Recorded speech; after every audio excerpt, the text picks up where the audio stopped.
Hey guys, it's Jim Fuge, and this is guitarbyjimi.com, and in today's free lesson I'm going to show you how to play the lead break, the solo to Dirty Deeds and the Done Dirt Cheap by AC/DC. Yeah.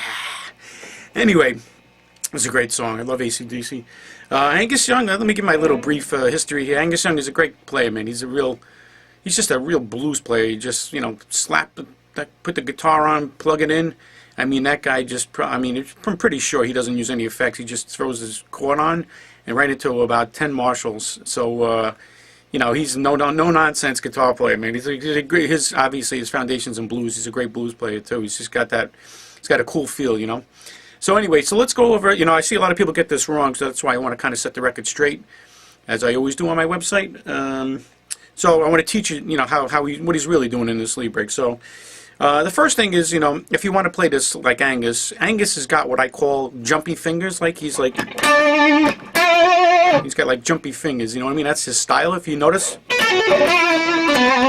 That kind of a vibe, Kind of like, actually Paul McCartney plays like that a little bit. Not like what I just did, but he's got that jumpy kind of fingers sometimes. Well, anyway, that's one of the key things. It has nothing to do with any of the notes right now, but that's one of the key things, the feel you want to do when you play this lead break. So, I call it a lead break. Sorry, it must be old school, solo or whatever. Anyway, so,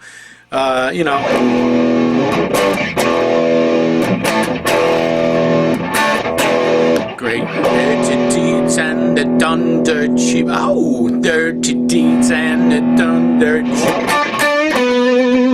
See the jumpiness? Alright, so now you're on, the band's on B for that. Just always know what's going on behind you. So let's go over the lead break, shall we? So the first thing he does is he hits the D note twice. Okay, now, believe it or not, this is something that I see a lot of people do wrong, and I'll tell you why. They go like this. Right? You say, no, what do you mean that's wrong?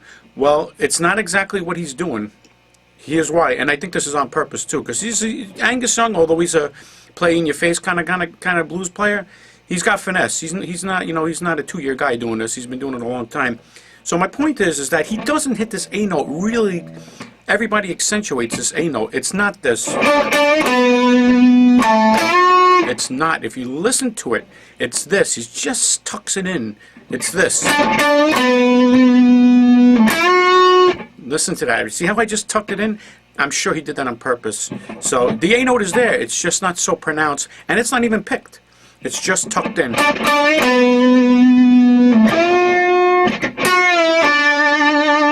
Okay, so you're going to go. Then you're going to do but the D note that's coming is very pronounced. Okay? So, before I get on to the rest of the lead break, when you learn the solo, if you see things developing, patterns, take them and use them elsewhere, in other places. So, in this example, if you notice he's using his first finger, like I said, it's tucked in, but forget that for a second. He's using his first finger and going, and he's going, nice little trick, like he's got his first finger, then he goes on to the next string with his, and then he bends up. Then this one. Now if you wanted to continue this riff, you could go like this. So somewhere else when you're playing, go. You see what I'm saying? This is how you develop. If you see little patterns developing in great solos, use them on your own somewhere else. Okay, so just remember that. It's a nice little trick, nice little pattern. So anyway, so again he goes little jumpy. Sorry. Even that was too loud. What I just did. See how it's tucked in there? Okay. Then you're gonna do a D. And bend up from an A to a B. Then he's going to go. Up pick B, F sharp, and then A. And then you're going to hammer off to an open B string. Okay, all right. I'm telling you, this is how he's doing it, because I've listened to this many times. And then he's going to stay just on the D string, and he's going to hit the B note thing that he's going to do, which you know is coming. But before he does that, he has an open B string first, because he goes. And he's going to put his pick kind of like on the middle pickup, so he gets that octave higher, you know.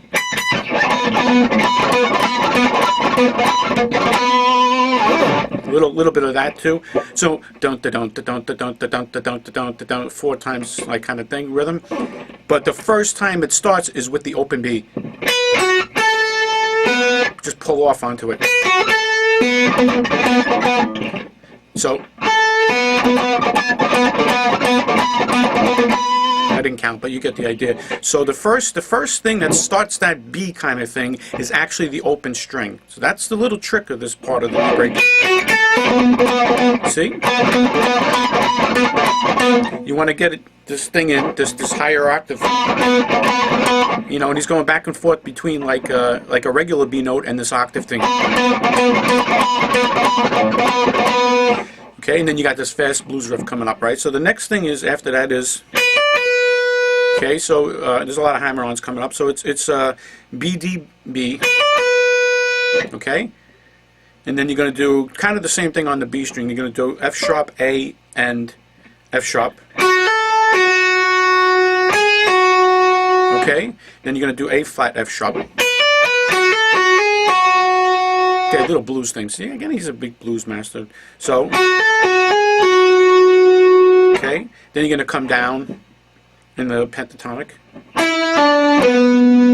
So E, D, B. You're going to go back up to the D. Then you're going to come back down. B, A, F sharp. Okay, and we'll stop right there. So far you got this. It's all hammered, by the way, sorry.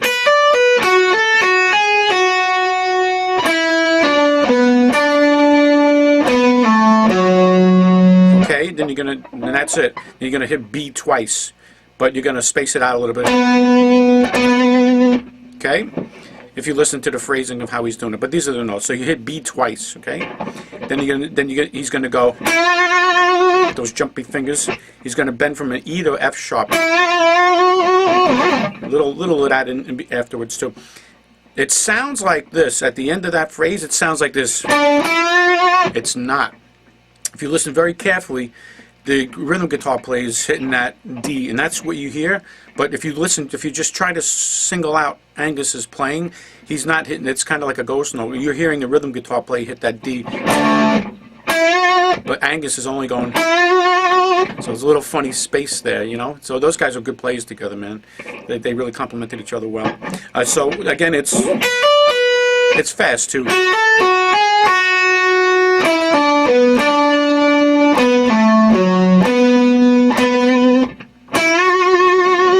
Okay, so hopefully you're with me. Now, of course, what do we have next? You know what's coming. All right, so we got this. It's fast triplets. 1, 2, 3. Okay, so what you're going to do is you're going to, you're going to do this kind of a pattern, right? So let me take my other fingers away for a minute. So you see B, A flat, and E. You're going to keep going, hammer off.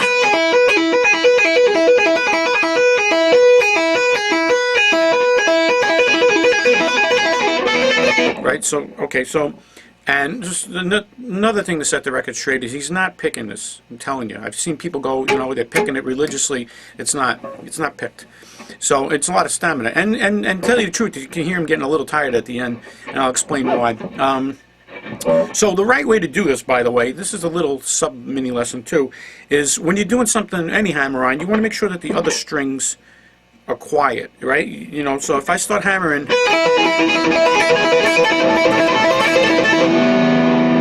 everything is noisy. So that's, it's the other strings you got to be careful about. So what you want to do is quiet them down. Rest your palm over there, and especially you want to definitely get the string that's closest to that E string, which is the B string, and make sure you have a finger on it or something, or or your thumb. I'm putting my thumb on it.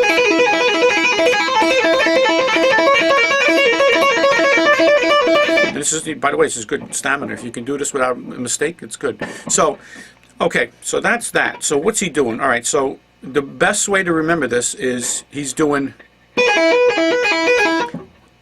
1, 2, 3, 4, 1, 2, 3, 4. It's 8 beats. 1, 2, 3, 4, 1, 2, 3, 4, 1, 2, 3, 4, 1, 2, 3, 4, 1, 2, 3, 4, 1, 2, 3, 4, 1, 2, 3, 4, 1, 2, 3, 4. Okay? So it's 8 counts for each one. Okay? Then when you get to E flat,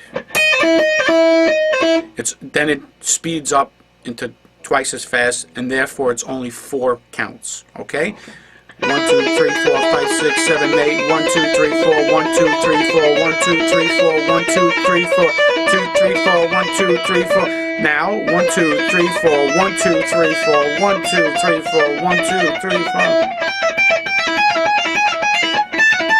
Okay, so once you get to the E flat, that's how you remember it, is it doubles time. It's fast, it's twice as fast. So it's just 4 count. That's how you remember it.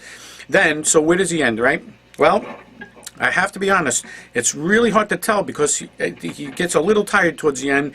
It's really hard to tell if he actually went all the way up to B flat, and I don't think he did. I'm going to say he ends at A.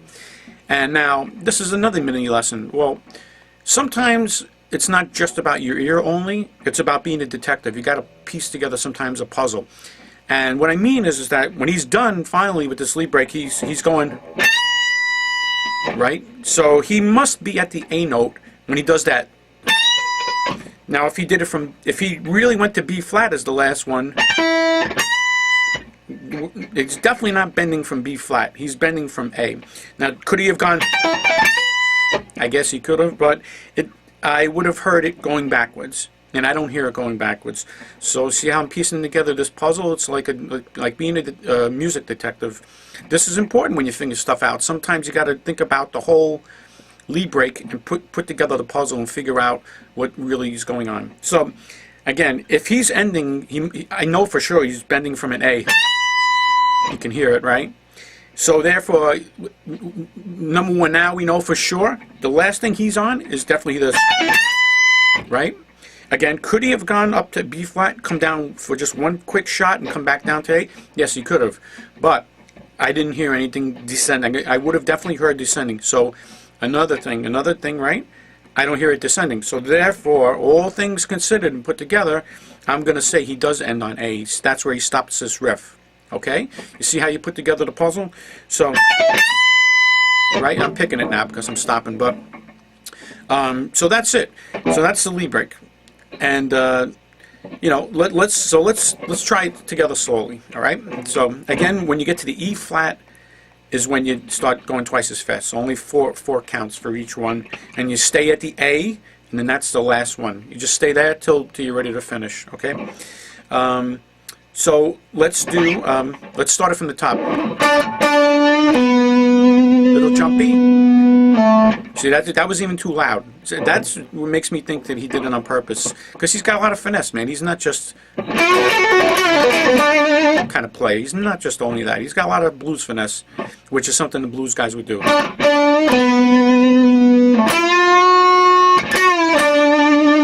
See how I snuck that A in? Now this one is very pronounced.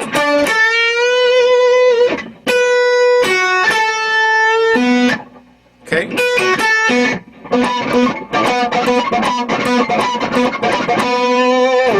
See, little that jumpy thing, and then the fast riff.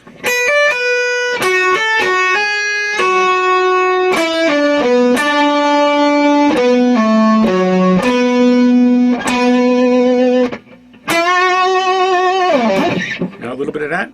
Okay, then you got this thing. See, I'm holding the B string with like my thumb. I got the rest of the strings covered, but really we want to be careful with the string that's closest to the hammer-on string, which in this case is the B string. You want to keep that guy quiet, because the other ones are not so bad, but the guy who's closest to that other string, that's what you don't want to be heard, because that's the easiest one to be heard, and overtones, and you don't want that. So 2, 3, 4, 5, 6, 7, 8. 1, 2, 3, 4. 1, 2, 3, 4. 1, 2, 3, 4. 5, 6, 7, 8. Oh, sorry, I'm on E flat. Sorry, I'm looking at the camera. I'm counting too many things. One more time. 1, 2, 3, 4. 1, 2, 3, 4. 3, 4, 5, 6, 7, 8. 1, 2, 3, 4, 5, 6, 7, 8. 1, 2, 3, 4. 1, 2, 3, 4.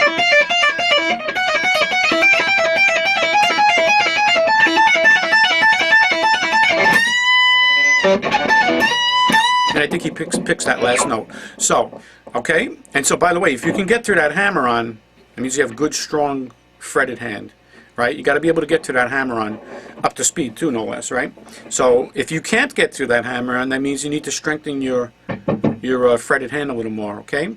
And I have exercises on my website for that stuff too. But anyway, right? So let's try it up to speed. And don't forget that A note is tucked in. All right. Let's see. Now this part that goes is very quick, actually. You see how jumpy his style of playing is? Okay, let's go. Dirty deeds and the done dirt cheap, yeah. Dirty deeds and the done dirt cheap.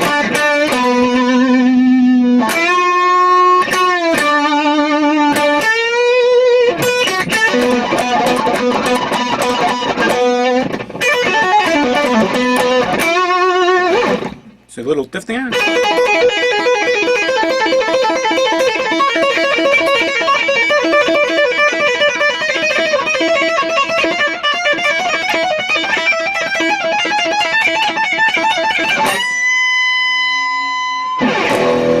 a lady and you wanna go, but you ain't got the guts. She's on with you looking night and day, enough to drive you nuts. What a great song, isn't it? Great words too. Okay, so you get the idea. So yeah, it's not so easy to keep that. So you got to give him a lot of credit too. It's not so easy to do that hammer-on and keep it going. And he does it pretty good. When he gets towards the very end, you can hear he might miss a note, maybe, you know, but you got to give the guy a lot of credit. And don't forget, he's really, really loud. You know, the sign of a great guitar player is pull off things like this at a really loud volume, kind of like Jimi Hendrix doing the Star Spangled Banner with those big loud Marshall amps. You know, it doesn't sound like it's that hard, but if you ever played through an amp that loud, a full stack, maybe even two, man, this is why I'm saying this part is important too, is keeping those other strings quiet. Because when you're at a really loud volume, man, it's easy to have everything sound like this. And if you take your fingers away from the guitar and you hear all these overtones really loud at loud volume, that means, you know, you haven't worked your finesse enough yet and controlling things. You got to control the other strings when they're not used. Very important. You see, now when you do this kind of a thing at a low volume, it's hard to really notice that it's a problem. But when you're at a really loud volume with a big Marshall stack, which, believe me, it's a totally different ball game, man. When you start playing at volumes like that, you say, oh my God, you know, I got to control the strings more. You don't realize, you know, how important it is to do that. Otherwise, it's going to, imagine that, like on a really loud Marshall, right? You know, you'll have feedback going on and everything. So that's why, you know, it's equally as important that you learn the other hand, what the other hand is doing when this guy's going. You want to keep those strings quiet, man. You see, I'm covering everything, and I'm covering, obviously I'm not using my pick at this one. I'm trying to definitely cover that. I'm almost going, I'll show you, I'm almost going like this with my thumb, holding it, like, you know. So I'm still holding on to my pick, but I'm actually, my thumb is touching that B string, okay?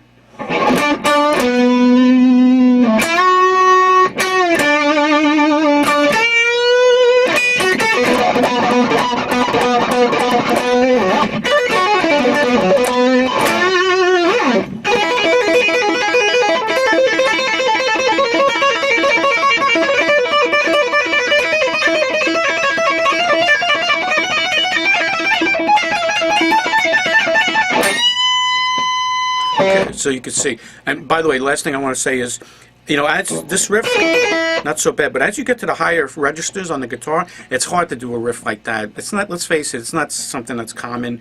Maybe up to here, you know, then it starts to get weird. So what you don't want to do is pull down really hard with it, because as you get to the higher strings, it gets really awkward. So you want to just keep straight, like on the onto the guitar, straight onto the guitar. Don't pull down too much, because as you get to the higher registers, it gets really harder to do this kind of a thing. See, if you pull down too much, you're gonna mess it up. So you want to just keep very parallel to the guitar, not parallel, very perpendicular to the guitar, right onto it. You know. And what you can do is, you know, the whole riff is great, but just try practicing it up at a really high register, like a G. Get that clean before you finish the whole thing, because if you can't get this clean, see, it is a tendency to go like that, and you could really you know, not get the notes if you do that. So you want to try and keep. You have to be strong, right? Because you're keeping this thing going. But you want to be right onto the neck, man. You don't want to be pulling down. And sometimes, last thing I should say is sometimes what helps is concentrate on the pinky. Don't concentrate on your index finger. Concentrate on the pinky, being the guy who's driving this kind of a riff. You'd be surprised. For some reason, it makes you get it. Now, you could also use your... I mean, I wouldn't do that. I would use my pinky. I guess you could do it if you're comfortable with it. I mean, there's no wrong way, but I would think that the pinky's the way to go. Okay. So that, my friends, is Dirty Deeds Done Cheap. Dirty Deeds and They're Done Dirt Cheap. Excuse me. It's like a tongue twister, isn't it? By Angus Young, great guitar player. You know, you got to give them, like I said, you got to give him a lot of credit because he goes up there, plugs his guitar cord in, and then that's it, folks. I mean, that guy doesn't use one effect. I mean, it's kind of a little funny actually, but it's good. He's just he's a real purist, you know, real blues purist. Chime in, you know, give me some comments. I enjoy talking about this stuff, but. Whatchamacallit. So that hopefully I've set the record straight of exactly what's really going on in this iconic guitar solo. And of course, this is guitarbyjimi.com. You know, I want to set the record straight on these iconic solos, make sure everybody knows really what the guitar player was doing when he did the lead break. So I'm Jim Fuge, and this is guitarbyjimi.com. And thanks for coming, watching the video, and you know, send me your comments and stuff like that, and a thumbs up and all that. It's much appreciated, just so you know. And I'll see everybody in the next video. Okay, guys, rock on.